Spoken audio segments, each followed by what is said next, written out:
Hello. Mahesh. Prakash. Hi Mahesh. Mahesh, ನೀನೇನಿಲ್ಲಿ? ಇಲ್ಲೇ ಊರಿಂದ ಅಕ್ಕಿ ತಗೊಬಂದೆ ಗುರು. ನಮ್ಮ ಅಣ್ಣ ಇಲ್ಲೇ ಮನೆ ಮಾಡಿರೋದು, ಈ ರೋಡಲ್ಲೇ. ಈ ರೋಡಲ್ಲೇ. ಮಹೇಶ, ಅಕ್ಕಿ ತಂದಿದ್ದೇನೋ? ಸುರೇಶ ಹೇಳ್ತಾ ಇದ್ದ ಬೆಳೆನ ಬಂಗಾರದಂಗೆ ಬೆಳೆದವನೆ ಅಂತ. ಏನು ಬೆಳೆನೋ ಏನೋ ಬಾ ಮಗ. ಯಾಕೋ ಬೇಜಾರಲ್ಲಿ ಮಾತಾಡ್ತಿದ್ಯಾನೋ? ಇನ್ನೇನು ಮತ್ತೆ, ಯಾವ ಬಂಗಾರದ ಥರ ಬೆಳೆ ಬೆಳೆದ್ರು ಏನು ಪ್ರಯೋಜನಪ್ಪ? ನಮ್ಮಂಥವ್ರಿಗೆ ಯಾರು ಹೆಣ್ಣು ಕೊಡ್ತಾರೆ? ನೀವೇನ್ರಪ್ಪ ರಾಜರಂಗಿರ್ತೀರಿ. ರೈತರಿಗೆ ಹೆಣ್ಣು ಕೊಡಲ್ಲ ಅಂದರೆ ಹೇಗೆ? ಯಾವ ರಾಜ ಏನೋ, ಯಾವ ರಾಜಂತರ ಇದ್ರೇನೋ ನಮ್ಮಂಥವ್ರಿಗೆ ಯಾರು ಕೂಡ ಮಗ ಹೆಣ್ಣು ಕೊಡಲ್ಲ ಕಣ. ತುಂಬ ಬೇಜಾರಾಯ್ತೈತೆ ಮಗ.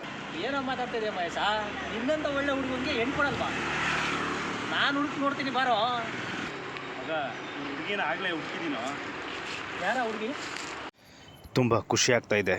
ನಮ್ಮ ರೈತರ ಬಗ್ಗೆ ಇವನು ಎಷ್ಟೊಂದು ಗೌರವ ಇಟ್ಕೊಂಡಿದ್ದಾನೆ.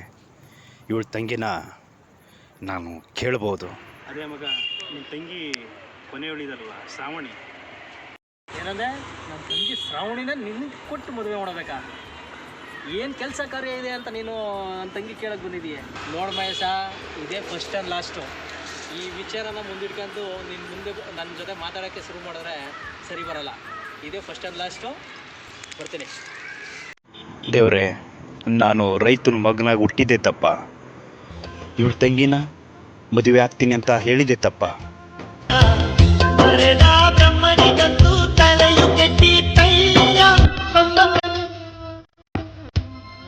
will be